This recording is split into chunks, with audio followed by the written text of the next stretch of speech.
Is Leon in tonight? You know what? I haven't heard back from the trainers yet this morning, but he looked pretty good out there in the morning skate, so we'll see.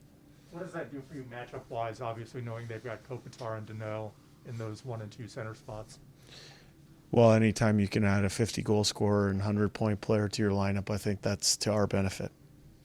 Jay, obviously an important matchup tonight. You guys have had important matches over the last 25 games or so. Can you talk about how much this team relishes an important matchup like tonight against the Kings? Yeah, I think we're working our way towards playing to the capacity of our capability.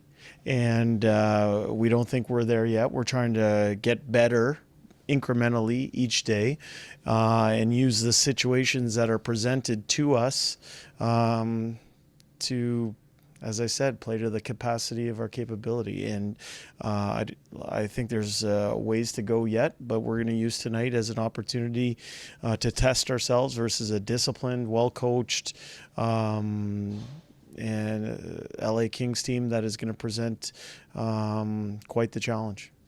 Your team is 11-2-1 in its last 14 games, but has won games in a variety of ways. What does that tell you about your group? Yeah, I mean, it's something that we've talked about is that learning how to win big games is a skill.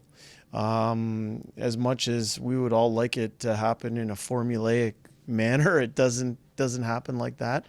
But the most important thing is that if you can instill a belief system in your team, a belief system in every individual, that they can win, they can do it in different fashions, I think it serves us well going forward as an organization.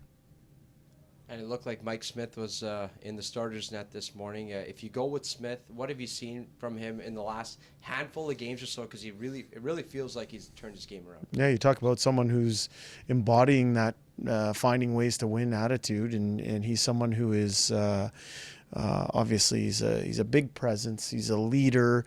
When he's in the game, it changes the complexion of how we break out. And he's finding a way to come up with big saves, so I'm proud of him. And overtime assists on one. Yeah, quite the play in overtime. I think that displayed his elite hockey sense, which is something that I think Mike possesses. As an NHL coach and relatively new NHL head coach anyways, on a day off, are you able to kind of shut it down, or is there still some coach thoughts going through your mind, or do you need to step away sometimes, especially with the stress and pressure late in the season? I think you get your rest in the off season. It was for me like that even as an assistant coach, but I turned the brain off in the off season.